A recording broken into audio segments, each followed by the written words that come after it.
ये एक fast recap video है, तो इसीलिए हम लोग जल्दी जल्दी रिकैप करेंगे, ज़्यादा टाइम नहीं बर्बाद करेंगे। सुनो, अकाउंटिंग रेशियो एक फाइनेंशियल स्टेटमेंट, ठीक है, एनालिसिस है। क्या है जी? एनालिसिस।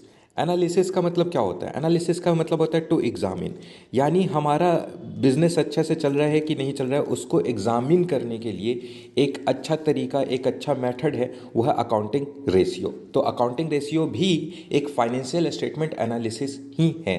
अब आगे सुनो, इसके अंदर हम लोगों को कौन कौन सा टॉपिक पढ़ना है वो ध्यान से सुनना। सबसे पहले हम लोगों को पढ़ना है short term solvency ratio. Short term solvency solvency ratio, ठीक है, जिसके अंदर आप दो चीज़ जानते हो। एक तो हो जाता है आपका,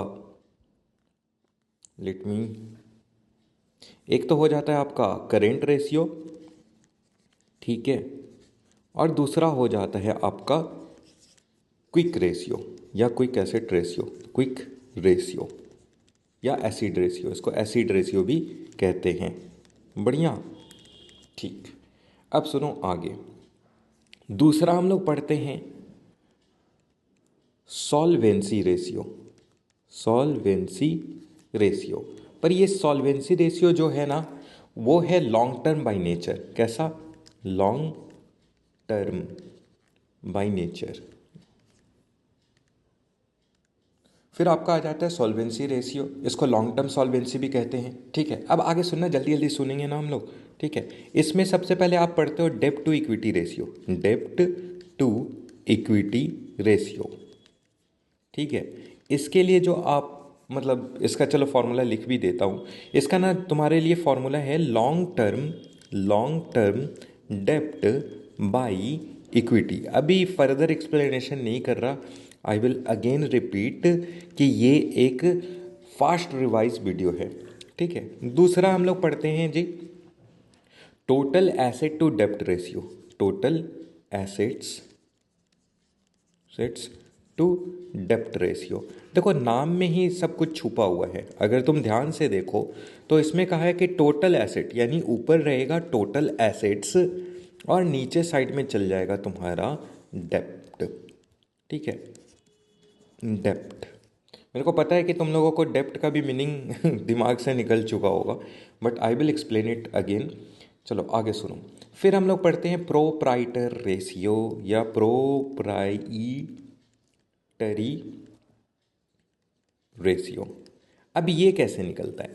इसके लिए आपको चाहिए shares holder fund, shares holder fund, ठीक है, को डिवाइड कर देना है टोटल एसेट से। टोटल एसेट से, बढ़िया, ठीक है। इसके बाद लास्ट एंड फाइनल इसके अंदर हम लोग पढ़ते हैं interest coverage ratio. Interest coverage ratio, भाई चलो ये आर है ना, ठीक है। रेशियो कैसे निकालेंगे? इसको निकालने के लिए आपको चाहिए नेट प्रॉफिट। क्या चाहिए आपको? Net profit before tax and interest. इसको फिर आप डिवाइड कर दोगे, मतलब net profit before tax and interest को आप डिवाइड कर दोगे इंटरेस्ट पेबल से। किस चीज़ से? इंटरेस्ट पेबल, यानी इस साल आपको कितना इंटरेस्ट देना है। पेबल यानी अभी आपने दिया नहीं है, देना है, ठीक है। देखो बिफोर मैं आगे बढ़ूँ किसी भी अदर रेशियोज़ में, तुमको कुछ कुछ चीज़ एक्सप्लेन कर देता हूँ। जब भी बात आए डेप्ट का, डेप्ट ऊपर के फॉर्मूला में डेप्ट बहुत बार यूज़ हुआ। डेप्ट का मतलब होता है long term loans, long term borrowing, और बोरोविंग को ही लोन कहते हैं, ये याद रखना। इसका ना सबसे बड़ा एग्जांपल है, यानी इसी का फॉर्मूला लिख रहे हैं दो चीज़। एक तो डिबेंचर। डिबेंचर कैसा है? बाय नेचर लॉन्ग टर्म है, क्योंकि आप 5 साल के लिए मिनिमम इशू करते हो। प्लस जितना भी आपने लॉन्ग टर्म क्या लेके रखा है, लोन लेकर के रखा है, उन दोनों को जोड़ दो तो डेप्ट निकल जाएगा। ऐसे ही आपने ऊपर देखा शेयर्स होल्डर फंड के बारे में, शेयर्स होल्डर फंड के बारे में। अगर आपने बैलेंस शीट देखा है तो आपको शेयर्स होल्डर फंड समझ में आ जाएगा। शेयर्स होल्डर फंड के अंदर दो चीज़ होता है, एक शेयर्स कैपिटल और दूसरा रिजर्व एंड सरप्लस होता है ना।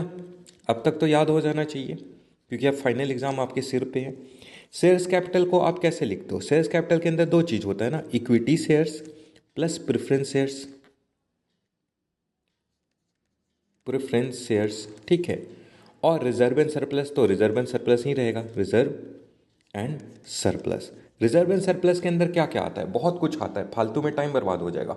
जितने भी टाइप का रिजर्व होता है वो सारा चीज़, ठीक है। एक और चीज़ जानो, ये जो शेयर्स होल्डर फंड है ना ब्रो, उसी को हम लोग इक्विटी भी कहते हैं, उसी को हम लोग इक्विटी भी कहते हैं।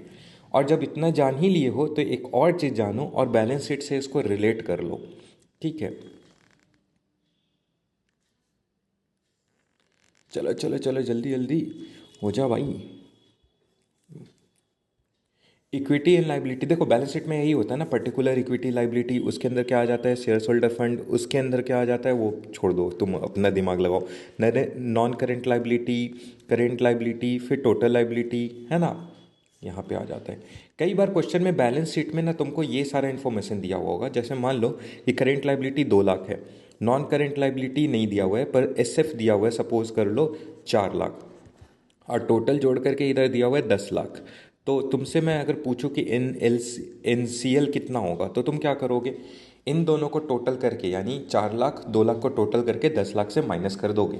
और बाकी मैं जो समझाना चाहता हूँ वो ये है कि बैलेंस शीट दिमाग में होना कंपलसरी है, क्योंकि कई बार बैलेंस शीट दे देगा और उसके ऊपर रेशियोज पूछ देगा, ठीक है। और एक और चीज़ याद रखना, टोटल एसेट और टोटल लाइबिलिटी हमेशा इक्वल होता है। अगर वो ऊपर 10 लाख है तो नीचे भी टोटल एसेट 10 लाख होगा, क्योंकि बैलेंस शीट एक कॉन्सेप्ट पे बेस्ड है जिसको कहते हैं अकाउंटिंग इक्वेशन या double entity concept, double entity entity concept, double entry concept, जो भी समझ में आ गया, दैट्स ऑल। अब समझो कि टोटल एसेट्स क्या होता है। ऊपर टोटल एसेट्स भी था फॉर्मूला में, ये टोटल एसेट्स होता क्या है? तो बेसिकली देखो, दो टाइप का एसेट्स होता है ना, एक होता है नॉन करेंट एसेट्स जिसको हम लोग फिक्स एसेट भी कहते हैं, और दूसरा करेंट एसेट। इन दोनों को जब आप जोड़ दोगे तो टोटल एसेट्स निकल जाएगा।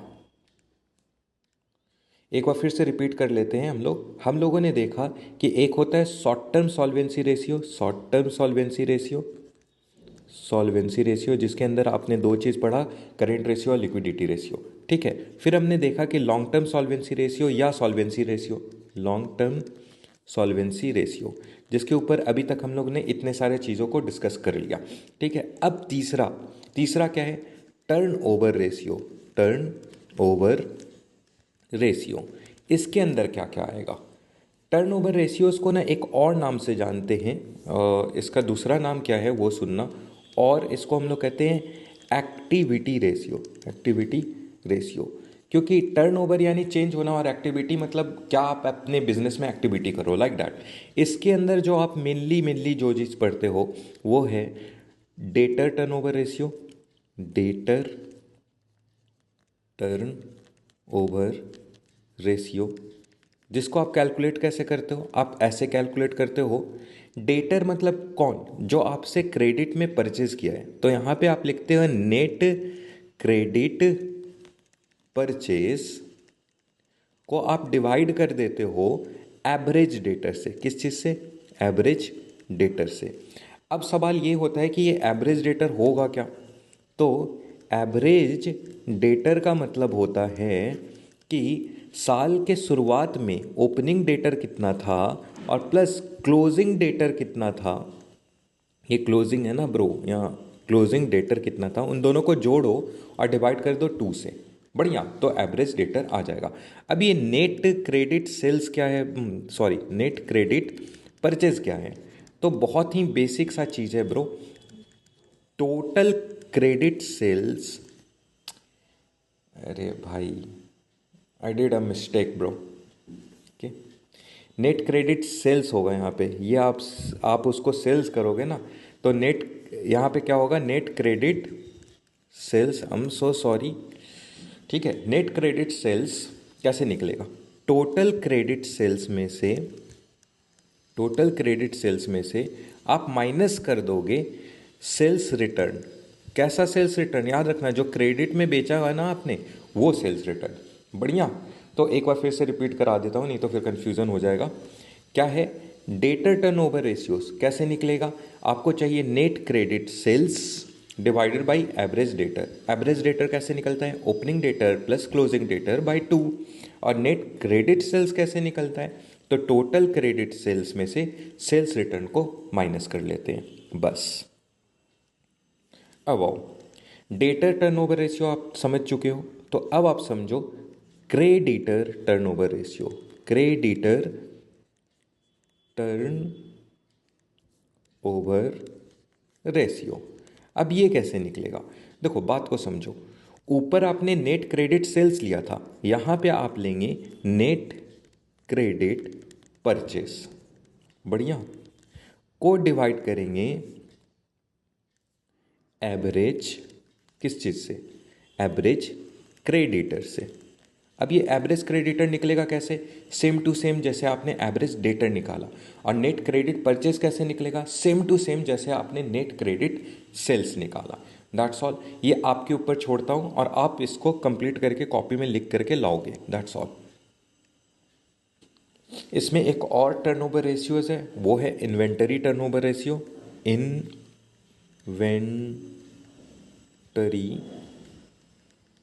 Turn over ratio.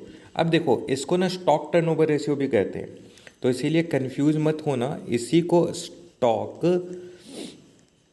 Turn over ratio भी कहते हैं। ये स्टॉक टर्नओवर का मतलब क्या हुआ? कि कोई स्टॉक कितना जल्दी जल्दी चेंज हो रहा है ना? किस चीज़ में? सेल्स में, नेट सेल्स में। हालांकि यहाँ पे फॉर्मूला क्या है वो देखो।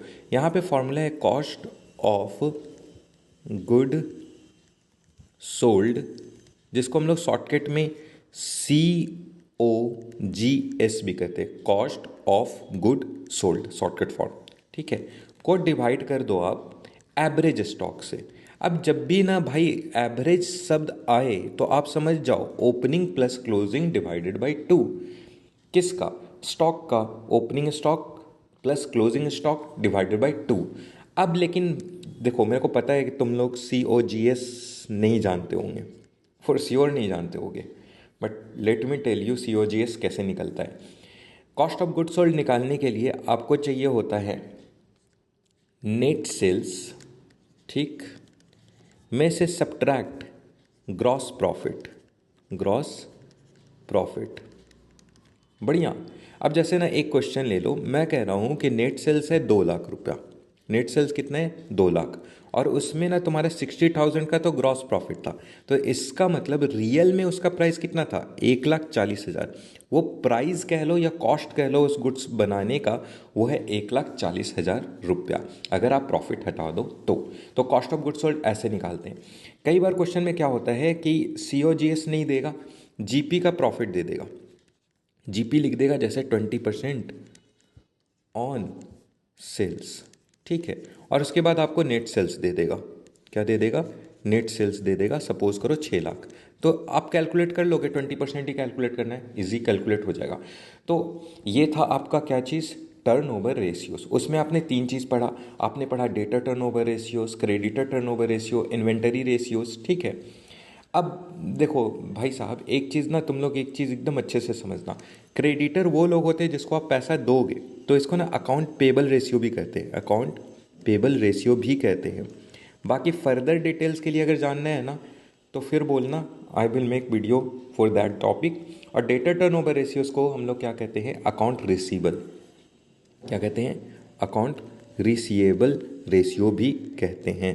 तो कीप इन योर माइंड, आगे बढ़े। लास्ट जो इसमें आता है, हमने क्या क्या देखा पहले सुनो। शॉर्ट टर्म सॉल्वेंसी रेशियो, फिर लॉन्ग टर्म सॉल्वेंसी रेशियो, फिर turnover ratios, and then finally we have the last and final 4th number पे प्रॉफिटेबिलिटी रेशियो। Profitability ratio. देखो, इसके अंदर आप पढ़ोगे ग्रॉस, अच्छा लिख ही देता हूँ, ग्रॉस प्रॉफिट रेशियो कैसे निकालना है। इसको निकालने के लिए आपको चाहिए नेट सेल्स डिवाइड, देखो गलती हो गया, आई एम सो सॉरी।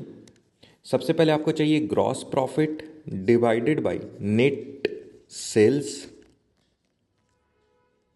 इनटू 100। बढ़िया।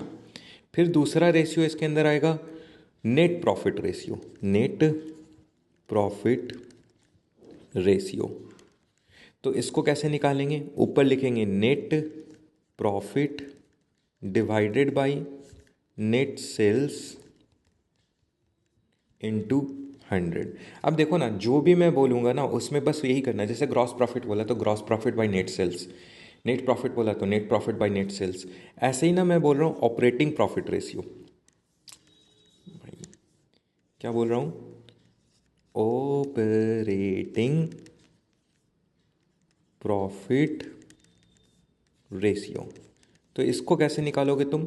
यहाँ पे तुम लिखोगे ओपी यानी operating profit divided by net sales into 100।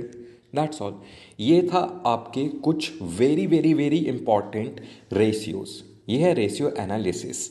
अगर आप लोगों को लगता है कि ऐसा वीडियो आपको हेल्प कर रहा है, देन टेल मी, और भी वीडियो बना दें, यूट्यूब पे डाल दें ताकि तुम लोग का मेमोरी न भरे।